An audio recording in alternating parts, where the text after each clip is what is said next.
오늘 말씀은 전도와 양육의 소중함을 알자라는 제목으로 말씀을 살펴보도록 합니다. 주님은 우리를 통하여 진리 안에 있는 바른 말, 곧 복음을 지키고 전달되기를 원하십니다. 이제 1장에서 2장으로 넘어오면서 바울이 디모데에게 복음을 전하고 양육했던 것을 기준으로 제자 훈련을 통하여 훈련된 사람들을 길러내는 것을 말씀하고 있습니다. 오늘 본문은 그 중에서 영적인 훈련을 통하여 사람을 세워가는 것을 말하고 있지요. 또 특별히 이 전도와 양육을 함에 있어서 군인의 비유를 통해 그리스도인의 복음 전하는 것과 양육을 중요하고도 의무적인 것으로 표현하면서 우리가 예수 그리스도의 군사가 되었다, 이렇게 말을 합니다. 군인은 자신의 생활에 매이지 않는다는 것을 강조하므로 전도와 양육이 가장 우선시 되어야 함을 말하고 있습니다. 1절 한번 보지요. 같이 읽지요. 내 아들아, 그러므로 내가 그리스도 예수 안에 있는 은혜 속에 강하고, 그래요. 내 아들아. 그래요. 바울은 결혼한 적이 없습니다. 그런데 디모데를 보고 내 아들아, 그래요. 영적 양육을 통해서 자라게 했기 때문에 내 아들이다, 이렇게 말을 하고 있는 거예요. 바울 자신이 복음을 전함으로 또 양육함으로 성장한 디모데를 향한 표현이지요. 어때요? 자녀가 없다면, 자, 우리나라에서 저는 요즘에 생각할 때 제일 우리나라에 충성하는 사람이 결혼해서 애 낳는 사람 같아요. 애 안 낳는 사람은 나라에 충성하는 사람 아닙니다. 하나님 나라에서도 똑같아요. 자녀를 거듭나게 하고 양육하는 사람이 정말 충성스러운 사람이지요. 자, 영적인 아들을 위해서 기도해 보신 적이 있습니까? 하나님, 내가 바울이 디모데가 아들아 했던 것처럼 디모데를 보고 나도 내 아들이 있게, 내 딸이 있게 좀 해주십시오라고 기도해 보신 적이 있으세요? 저는 이걸 위해 간절히 기도했던 적이 있습니다. 제가 회사를 다니고 성경 공부를 가르치고 전도하고 양육하면서 이제 사표를 쓰고 방위를 받으러 안동으로 내려가야 돼요. 물론 안동에서도 복음을 전하고 했지요. 그런데 그 다니던 회사에서 내 영적 제자를, 제대로 된 제자를 세우고 싶었어요. 그래서 간절히 기도했지요. 하나님, 내 영적 아들을 주십시오. 그리고 여기서 가르치고 갈 수 있도록 도와주십시오. 이 기도를 했는데요, 정말 영적 아들이 생기더라고요. 그리고 그 형제는 지금 몽골에 있는 선교사예요. 최남성 선교사. 제가 복음 전하고 영접하라고 권할 때 자꾸 안 하고 도망갔는데 이유가, 저 예수 믿으면 저 전병철 형처럼 버스 칸에서도 외쳐야 되는데 어떡하지? 그 창피해서 어떡하지? 이러고 그걸 계속 미뤘대요. 근데 이 친구가 예수님을 믿고 제가 양육을 하고 성장해 가면서 나중에 다른 사람들에게 들었어요. 저는 그렇게 하고 방위반으로 시골로 내려갔으니까 형처럼 똑같이 버스칸에 돌아다니며 계속 떠들어 이러더라고요. 그래서 나중에 그래요, 저보고.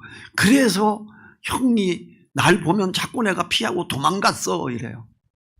우리는 그 피하고 도망가는 사람에게도 복음의 길이 열리고 영접하게 되고 이러는데 내 아들을 위해서 기도하셔야 돼요. 기도 제목, 주님, 내가 들어가면 나가면 복을 누리고 어쩌고 이런 거 말고요. 주님, 내가 비록 힘들지라도 내 영적 자녀를 생산할 수 있도록 도와주세요. 이런 게 너무 필요하지요.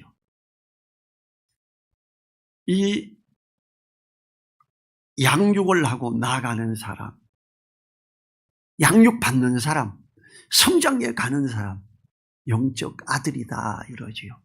전에 여기 자기 애 둘 놓고 4명 입양해서 6명 자녀 드리고 여기 와서 몇 번씩 예배 드린 정금배 전도자, 그도 제가 복음 전했고 영접시켰고 제가 양육시킨 그 몽골 선교사가 얘기를 제가 붙여서 너가 얘 양육해 이래서 그래요. 형 내 할아버지야 이러면서 이야기합니다. 그리고 제가 뭐 성경을 펴서 이야기하면 그걸 순종하고자 하여 애를 씁니다. 그 친구는. 양육하는데 내 아들아라고 하는 이런 게 될 때 데살로니가전서 2장 7절에 이렇게 말합니다.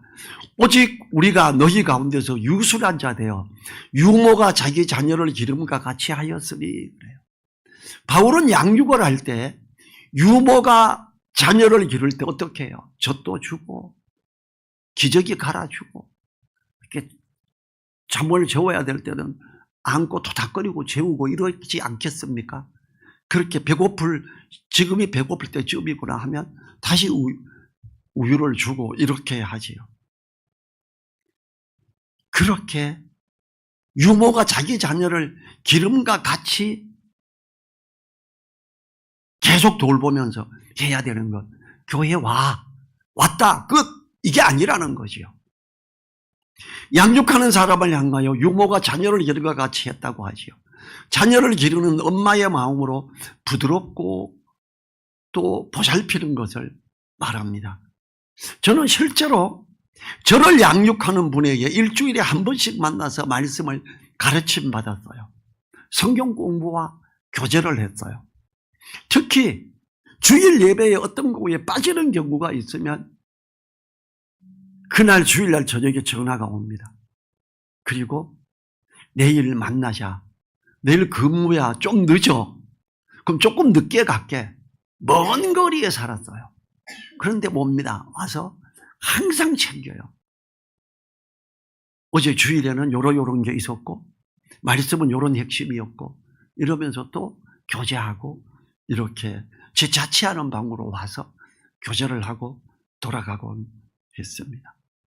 복음을 전하여 양육을 하는 그야말로 어미가 아이에게 하듯이 유순하게 해야 되는 거예요. 데살로니가전서 2장 11절에는 또 이렇게 말합니다. 너희도 아는 바와 같이 우리가 너희 각 사람에게 아비가 자기 자녀에게 하듯 권면하고 위로하고 경계하노니 엄마는 유모는 더 부드럽게 먹이고 챙기고 지저분한 거 닦아주고 하는 게 유모예요. 아비는 뭐예요? 잘못된 걸 지적도 하고 책망도 하고 인도해 가는 거. 아비가 자녀에게 하듯이 권면하고 위로하고 경계했다 이렇게 말을 해요. 이게 양육자의 자세입니다. 양육자가 어느 정도 시간이 흐르면 영적으로 성장을 하게 되죠. 여러분, 내가 배우고 아는 걸 가르쳐 보시면요, 내가 얼마나 든든해지는지 모릅니다. 내가 배우고 공부했고 이거구나 이해하는 거 정도가 아니라 양육을 하면서 가르치면서는 엄청난 성장을 해요. 솔직히 말해서 신학교 가고 신학대학원 졸업하는 것보다 더 낫습니다. 저는 그걸 경험했어요. 제가 그래서 신학교 처음에 가서 미국에서 박사학위 받고 온 분이 강의를 딱 하는데 우리 집사람 보고 그랬어요. 여보, 저분은 성경 잘 모른다. 그래도 뭐 교수고 하니까 듣자. 제가 들었을 때 잘 모르는 분이었어요. 지금도 계속 만나요. 그래도 똑같아요. 그분은 가르치는 은사가 상당히 없는 것 같아요. 헌신돼 있고 그런 분이 맞아요.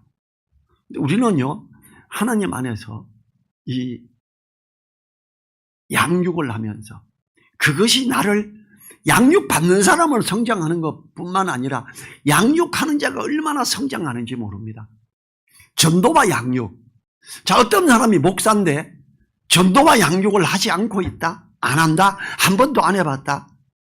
그 사람은 목사 자격 없습니다. 그런 수많은 사람들이 목회하고 있는 교회를 코로나를 통해서 하나님이 없애버렸잖아요. 저는 얼마나 감사한지 몰라요. 안타깝지요. 그렇지만 감사합니다. 이제 그리스도 예수 안에 있는 은혜 속에서 그러지요. 내가 그리스도 예수 안에 있는 은혜 속에서 강하고 주님 안에서의 은혜를 말합니다. 믿지 않던 사람이 복음을 듣고 하나님의 자녀가 되고 난 후 자녀가 된 권세를 누리기 시작하지요. 말씀을 읽고 양육을 받는 사람이 주님을 인하여 기도를 하고 응답을 받으며 은혜를 누리기 시작합니다. 자, 처음에 누가 교회를 가고 그냥 설교 듣고 예배 드리고 나오고 왔다 갔다 해요. 여러분, 진짜 성장 없습니다. 제가 술 안 먹으려고, 술이 너무 세서 술 안 먹으려고 제발로 교회를 찾아갔고 6개월 동안 얼마나 열심히 했느냐. 목사님 설교를 한마디도 빼지 않고 수요일, 토요일, 청년회, 주일날 다 기록하고 그 교회 주보를 끌필로 제가 쓰고 등사 다 했어요. 그 교회 간판 만드는데 저도 그림을 제법 그립니다. 간판을 하는데 그 옛날에 78년도에 어떤 집사님이 교회 간판 글씨를 이렇게 쓰는데 제가 보니까 너무 못해요. 붓을 잡는 것부터 잘 못해요. 저기 목사님, 제가 해보면 어떨까요? 저 그림 좀 그립니다. 이건 글씨라기보다 그림입니다. 간판은. 큰 간판. 그때 교회가 건물도 있는 거였으니까. 제가 교회 간판도 세웠어요. 그런데 6개월을 매번 충성스럽게 가는데 아무것도 모르겠어요. 제가 하나님 앞에 이렇게 기도했습니다. 어느 날 혼자 교회에 가서 하나님, 당신 살아계시다면서 나 좀 믿게 해보세요. 나 당신 믿으려고 이 교회 와가 이렇게 열심히 하고 있는데 내가 믿음이 없습니다. 살아계시다면서요. 살아계신 증거 내인데 좀 보여주세요. 그랬어요. 내가 믿을 수가 없습니다. 제가 엔지니어예요. 저는 1 플러스 1이 2예요. 저는 뭐 1 플러스 1 붙이면 뭐 1이다. 전 그런 거 안 받아들여요. 받아들여지지가 않아요. 그냥 설교를 막 열심히 해. 근데 저게 맞는 말이야? 아멘, 저게 왜 아멘이지? 아닌 것 같은데? 다 기록하면서 두꺼운 노트 가득 썼어요. 그런데 저에게 복음을 전하고 영접시키고 와서 양육을 하는데 이야, 이게 쏙쏙 들어와요. 주님 안에서 막 성장하기 시작하는 거예요. 너무 감동을 했어요. 양육이 이런 거예요. 그리스도 예수 안에 있는 은혜 속에서 이걸 누리려면 말씀을 알아가야 돼요. 그게 각자의 속에서 감동이 되기 시작해야 돼요. 그러면 기도를 할 때도 너무 감사해서 눈물이 날 때가 있고 말씀을 읽을 때도 너무 감사해서 감동이 돼서 눈물이 날 때가 있고 찬양을 할 때도 눈물이 날 때가, 찬양을 하면서 1시간 내내 눈물을 흘리면서 찬양한 적도 있어요. 주님으로 인하여서 양육받는 사람이 기도가 뭐다? 기도해라, 간구해라. 그러면서 응답이 되고 너무 감사한 일이 넘치게 되지요. 주님으로 인하여 들어가며 나가며 꼴을 얻는다 그랬어요. 말씀을 깨달아 알고 영적 양식을 먹기 시작할 때 그는 은혜를 누리기 시작하지요. 바울 사도는 자신에게 능력 주는 주님 안에서 모든 것을 할 수 있다고 고백까지 했습니다. 빌립보서 4장 12절 13절이에요. 내가 비천에 처할 줄도 알고 풍부에 처할 줄도 알아. 모든 일에 배부르며 배고픔과 풍부와 궁핍에도 일체의 비결을 배우노라. 바울이 텐트 만드는 사업을 했잖아요. 로마 군대에 납품하는 기회가 있을 때 사도행전 보면 나와요. 엄청난 수익이 있었던 것 같아요. 그리고 어떨 때는 유대인들의 핍박과 공격과 모함 때문에 자기에게 안 팔리고 참으로 궁핍한 적도 있었습니다. 그런데 13절에 이렇게 말해요. 내게 능력 주시는 자 안에서 내가 모든 것을 할 수 있느니라 이렇게 말합니다. 감동이 되고 은혜가 되니까 이렇더라. 그래서 그리스도 예수 안에 있는 은혜 속에서 너도 강하게 가자 이렇게 말하는 거지요. 주님의 은혜 속에서 강하게 주님의 은혜를 누림으로 견디고 든든히 서게 된다면 그는 강한 사람인 거죠. 강한 사람도 어려움을 겪기도 하고 슬픈 일을 당하기도 합니다. 그러나 그때마다 주님의 은혜 아래 들어가는 방법을 아는 사람이 강한 사람이죠. 우리는 혹 어떤 힘든 일을 겪거나 성도들 간에 갈등을 당하면 흔들리거나 넘어지는 경우가 있지요. 만일 그렇다면 우리는 좋은 때만 주님을 찾는 경우는 아닌지 생각해 봐야 됩니다. 나쁜 경우에도 주님을 찾음으로 든든히 서 있는 강한 믿음의 사람이 되도록 기도하셔야 됩니다. 2절 갑니다. 2절 첫 번째가 상이 또 내가 많은 증인 앞에서 내게 들은 말을 디모데는 사도 바울에게 많은 사람 앞에서도 들었고 1대1로도 들었습니다. 1대1 양육을 통하여 복음 전하는 사람들의 성경 공부를 가르침으로 믿음으로 사는 방법을 가르치는 것 너무 중요합니다. 예배 시간을 통한 설교를 인해서 양육하는 것을 말하는 게 아닙니다. 1대1의 양육 시스템을 통하여 말씀을 가르침 받는 걸 말합니다. 그러므로 바울은 내게 들은 바라고 하는 거예요. 2절 중반에 충성된 사람들에게 부탁하라. 양육받은 사람이 다른 사람을 가르치는 걸 말하죠. 디모데가 다른 사람에게 가르침으로 제자를 삼는 걸 말합니다. 주님께서는 부활하신 후 승천하시기 전에 이렇게 제자를 삼으라고 지상 최후의 명령을 내리셨지요. 마태복음 28장 19, 20절에서 그랬어요. 복음을 전하고 세례를 주고 주님께 가르침 받은 걸 가르쳐 지키게 하라고. 그러면 세상 끝날까지 함께 하시겠다고. 전도와 양육을 하라는 주님의 명령이지요. 주님께서는 전도와 양육을 하는 사람과 함께 하십니다. 주님께서는 할렐루야 주여 역사교 이런 사람들하고 함께 하시지 않아요. 주님은 전도와 양육을 통해 주님의 가르친 걸 또 가르치고 지키게 하는 그 사람과 함께 하십니다. 그들에게 역사가 나타나는 거예요. 2절 하반절 저희가 또 다른 사람들을 가르칠 수 있으리라. 디모데에게 양육을 받은 사람이 또 다른 사람을 가르칠 수 있다고 말합니다. 제자 훈련을 받은 사람이 또 다른 사람에게 가르침으로 가능한 일이지요. 성경 공부를 통해 가능해지는 일입니다. 복음을 전하고 기초 양육부터 차근차근 가르침으로 가능해지는 일이지요. 자, 2절 같이 한번 읽어볼까요? 또 내가 많은 증인 앞에서 내게 들은 바를 충성된 사람들에게 부탁하라. 저희가 또 다른 사람들을 가르칠 수 있으리라.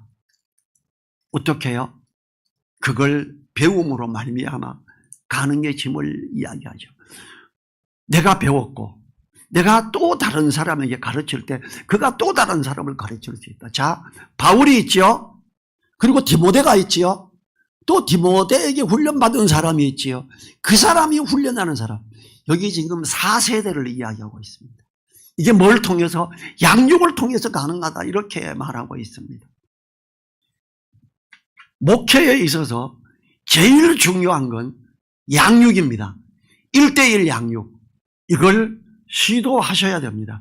이걸 전혀 시도하지 않는다면 주님 안에서의 함께 하심, 주님의 역사하심, 그건 기대하지 마십시오.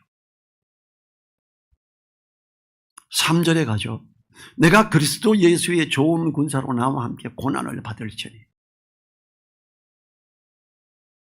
디모데후서 1장에서 1장 8절에서 그랬어요. 그러므로 내가 우리 주의 증거와 또 주를 위하여 갇힌 자 된 나를 부끄러워 말고 그래요. 디모데가 사도 바울의 영적 아들이라는 걸 다른 사람들이 알았을 때 저놈이 그 역적으로 몰려가지고 로마 감옥에 있는 그놈 아들이라고? 저 나쁜 놈이잖아. 이렇게 공격을 받을 수 있어요. 그런데 지금 2장 3절에서 뭐라 그래요? 너가 디모데야 그리스도 예수의 좋은 군사로 나와 함께 고난을 받을지니 욕 먹자, 손가락질 당하자, 그리고 복음을 전하고 양육을 하자. 지금 이걸 말하고 있잖아요. 그리스도 예수의 좋은 군사, 복음을 맡은 자로 부름을 받은 우리들을 그리스도의 군사라고 표현을 하고 있습니다. 압구절에서 많은 증인 앞에서 내게 들은 말을 충성된 사람들에게 부탁하라. 저희가 또 다른 사람들을 가르칠 수 있으리라 라고 하면서 복음과 관련하여 전도와 양육을 통해 복음 전하는 것이 계속되도록 제자 삼는 것을 계속하라고 하면서 그리스도의 군사라고 표현하고 있지요.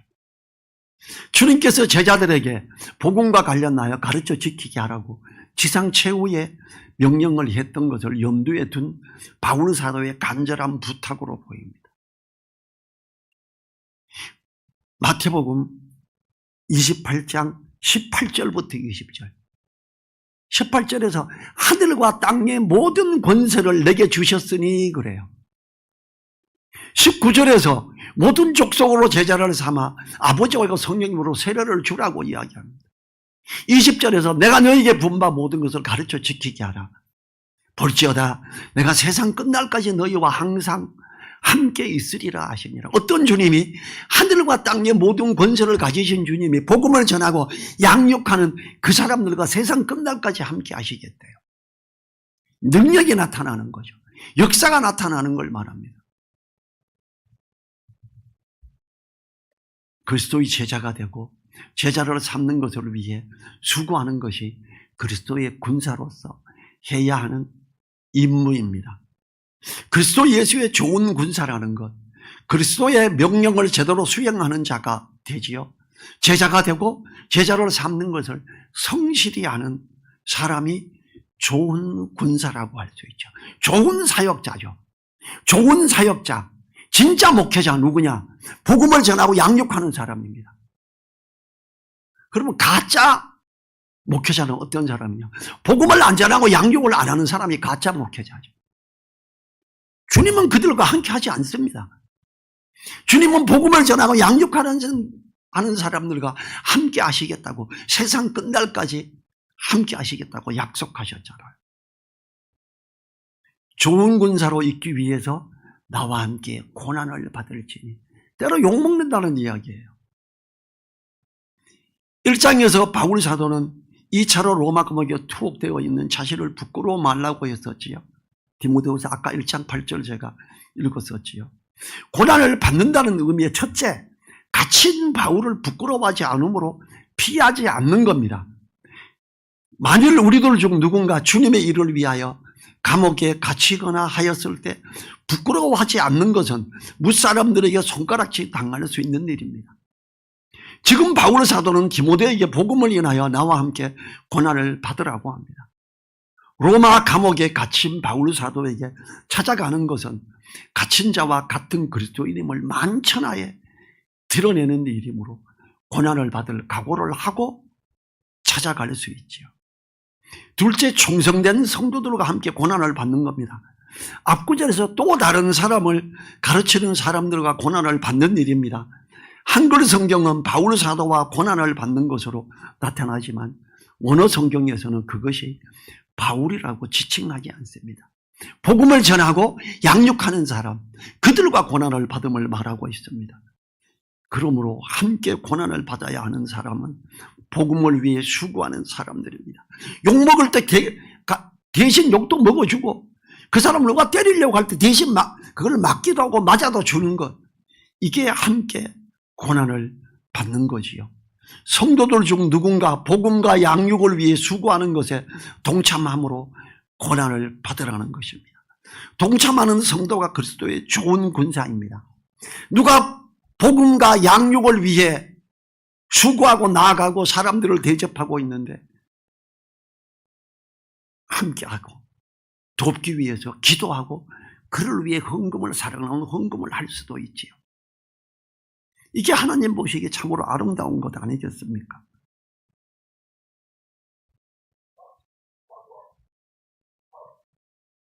하나님 앞에 옳게 있는 우리 돼야지요. 말씀에서 그리스도를 위하여 욕을 받으면 복이 있다고 합니다. 오직 너희가 그리스도의 고난에 참여하는 것으로 즐거워하라. 베드로전서 4장 13, 14절에서 이는 그의 영광을 나타내실 때에 너희로 즐거워하고 기뻐하게 하려 함이라. 너희가 그리스도의 이름으로 욕을 받으면 복 있는 자로다.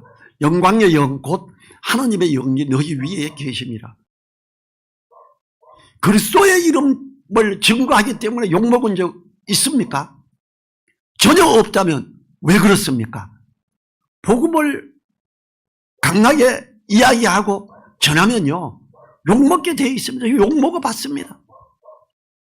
저 원흥역에서도 복음 전하다 욕먹어 봤습니다. 우리는 복음을 이야기하면서 욕을 먹어봐야죠. 욕을 전혀 먹지 않는다면 너무 순히 복음을 눈치 보면서 전했다는 이야기 아니겠습니까?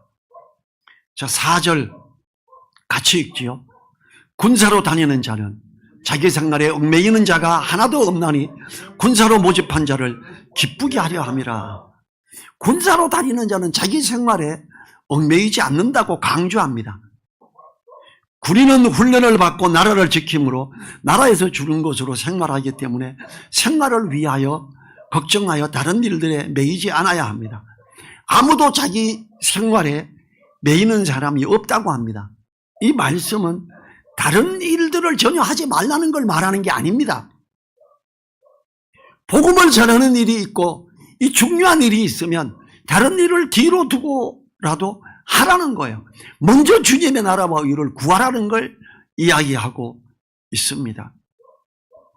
특별히 이것을 기록한 바울조차도 자기의 일을 가지고 있으므로 열심히 밤낮으로 일했었기 때문입니다.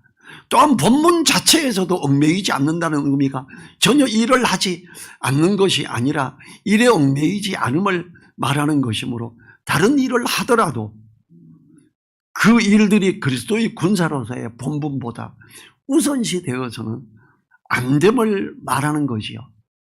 따라서 본문의 의미는 일을 하되 일이 그리스도의 명령인 복음을 전하고 양육하는 일을 방해하지는 말아야 함을 말합니다. 전도자 정근배 형제가 거의 월화수목 금토 복음을 전하러 나가요. 일을 하고 내가 너 일도 하고 일하는데 연결시켜 줄까? 고정적으로 연결하면 자기가 복음 전하는데 너무 회방을 받을 것 같다고 그렇게 안 하겠대요. 너 어떻게 먹고 살래? 일도 하면서 해라 그랬더니 알아요. 나 해. 그러면서 제가 잘 아는 선배님 청주에서 그 딸을 자기가 살던 아파트에 들어오게 하는데 인테리어를 해. 그래서 그걸 해주고 돈을 받고 형 나 한 달은 일 안 하고 전도할 수 있겠네. 그래 잘했다. 그 다음에 또 한 달쯤 지나서 또 다른 게 부탁이 들어왔대요. 또 일을 하고 그럴 수 있겠네. 이 친구도 원래 화가였어요. 그래서 그림도 잘 그리고 일도 제법 잘해요. 그러면서 또 일이 또 있네. 일을 하고 이렇게 합니다. 일하다가 뭐가 조금 깝깝해질 때 저희한테 전화해서 물어요. 이거 어떻게 해결해야 돼? 그럼 제가 또 가르쳐 주지요. 자기 일에 얽매이지 않고 자기가 일하는 그것은 복음을 전하기 위해 사는 이 방법으로 나가는 거다 이래요.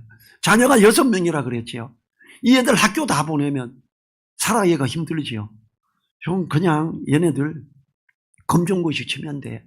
그리고 집에서 우리 부부가 가르쳐. 그리고 필요하면 미국에 있는 대학교에 인터넷으로 공부할 수 있는 길을 또 알거든요. 그래서 미국 대학교 공부하면 돼. 그래, 하여튼 아름답다 이럽니다. 제가 이번에 우리 유산균 나눠준 적이 있잖아요. 그때도 유산균을 박스로 해서 택배로 보내줬었어요. 유산균도 먹고 이렇게 해라. 좋은 거 특별한 거 나올 때 되면 제가 항상 택배로 보내거나 이렇게 와야 될 때가 있을 때는 와서 그걸 챙겨주고 있지요. 우리는 복음 전하는 자, 양육을 위해 애쓰는 자, 그들을 먼저 섬기고 이렇게 구원자가 돼야 됩니다. 이 일을 한다, 일을 할 수 있다. 자기 생활에 얽매이는 자가 하나도 없나니 하는 그 일 때문에 얽매여서 복음 전하고 사역하는 걸 못한다라고 핑계대면 안 된다는 걸 말하지요. 주님께서도 하나님 나라의 일을 먼저 구하면 하나님께서 책임을 지신다고 약속하셨지요. 마태복음 6장 33절 34절 너희는 먼저 그의 나라와 그의 의를 구하라. 그리하면 이 모든 것을 너희에게 더하시리라 그래요. 마태복음 5장부터 7장까지 있는 복된 약속들 전부를 말하는 거예요. 먹을 것과 입을 걸 말하는 거예요. 그리고 34절에서 그러므로 내일 일을 위하여 염려하지 말라. 내일 일은 내일 염려할 것이요 한날 괴로움은 그날의 족하니라. 주님의 일을 위해서 하느님 나라의 일을 먼저 구하자, 이걸 이야기하고 있죠. 주님을 기쁘시게 하는 일은 자기 생활의 매임으로 예배에 빠지거나 성경 공부를 하지 않거나 복음을 전하고 양육을 하는 일에 뒤로 밀려가서는 안 됨을 말하고 있습니다.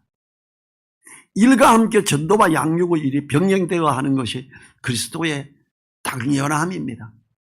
자, 우리 같이 사도행전 20장 34, 35절 한번 같이 찾아볼까요? 사도행전 20장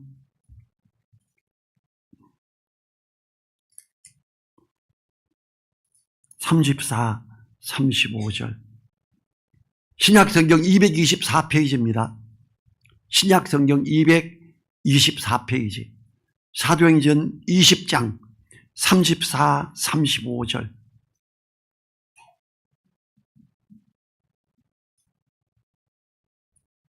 신약성경 224페이지 사도행전 20장 34, 35절 같이 소리내서 읽겠습니다. 너희 아는 바에 이 손으로 나와 내 동행들에 쓰는 것을 당하여 범사에 너희에게 모본을 보였노니 곧 이같이 수고하여 약한 사람들을 돕고 또 주 예수의 친히 말씀하신 바 주는 것이 받는 것보다 복이 있다 하심을 기억하여야 할지니라. 바울이 지금 에베소 교회를 떠나가면서 자기는 이제 잡혀서 죽을 거라고 다른 예언자들이 말하는 것 때문에 바울의 혁대를 가지고 손에 메고 이 띠의 주인이 이렇게 잡혀간다. 그래서 울며 불며 마무리 말씀을 전할 때 한 이야기예요. 사도 바울은 그럽니다. 내가 본을 보였다. 내가 내 손으로 나와 내 동생들을 쓰는 것을 당하여 나 일했다. 텐트 메이커 그러죠. 텐트 만드는 일을 했으니까. 그래서 목회자가 일을 하는 걸 가지고 텐트 메이커라 그래요. 모범을 보였대요. 범사에 너희에게 모범을 보였노니 이같이 수고하여 약한 사람들을 돕고. 자, 바울은 어떤 사역자가 사도 바울만 하겠습니까?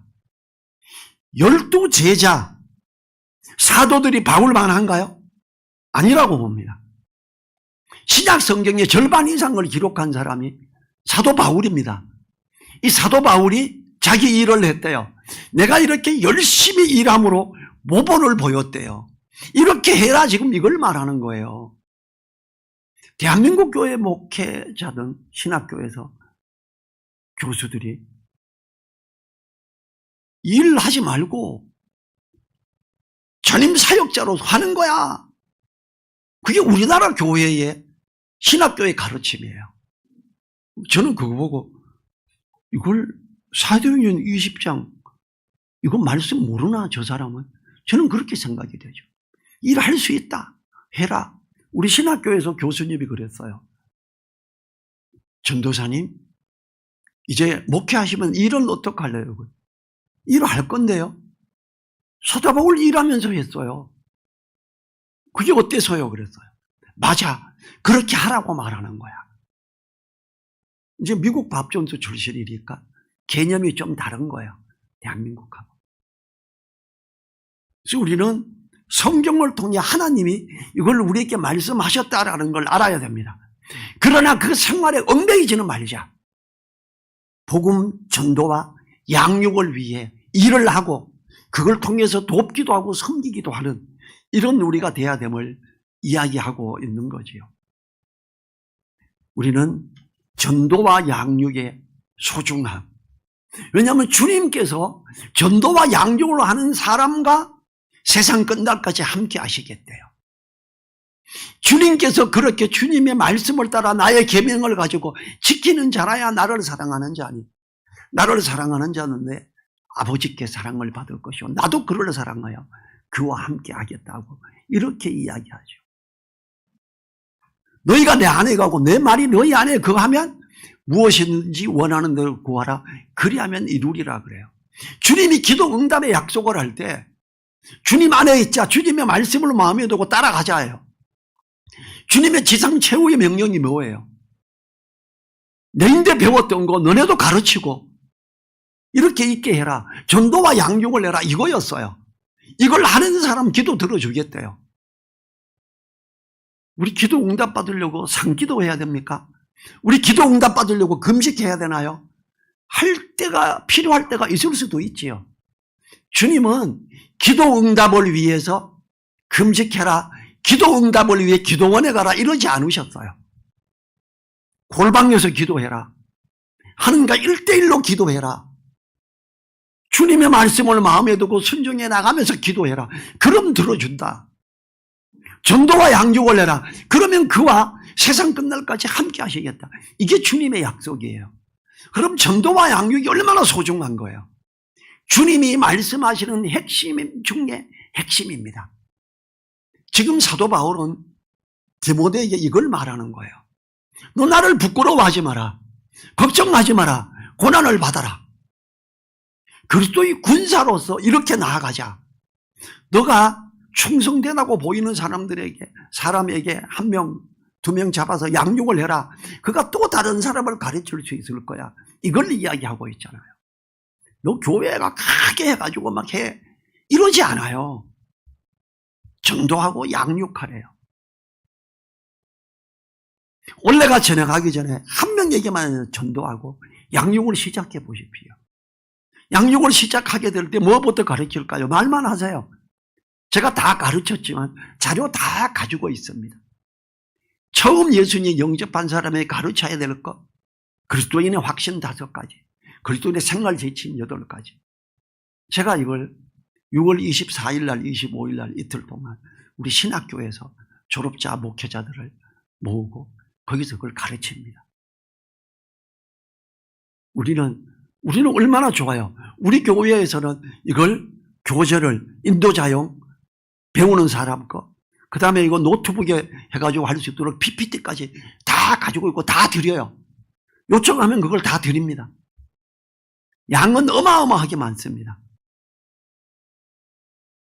아마 5년, 6년 동안 매주 해도 다 못할 정도의 양을 가지고 있어요. 우리가 전도와 양육의 소중함, 나에게 영적 아들이 있게, 영적 자녀가 있게 해달라고 기도하는 이런 우리가 되어야죠. 자, 우리 자리에서 일어나셔서 우리 각자가 전도와 양육을 하는 일이 일어나므로 충성된 사람들이 세워질 수 있도록 기도하시지요.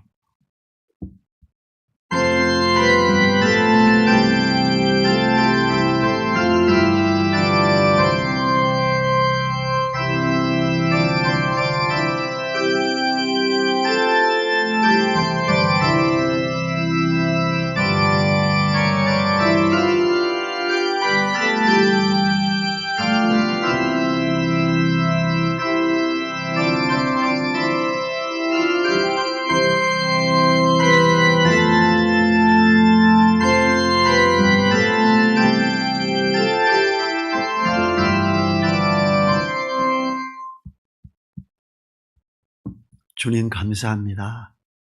오늘 디모데후서 2장 말씀을 통해 전도와 양육의 소중함을 다시 보게 해주셔서 감사합니다. 우리 각자가 복음을 전하며 양육을 하는 그 귀함에 있을 수 있도록 도와주시옵소서.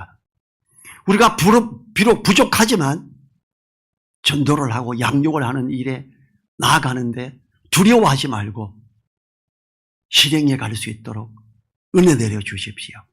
간절히 부탁드리며 우리를 사랑하시는 예수님 이름으로 기도했습니다. 아멘.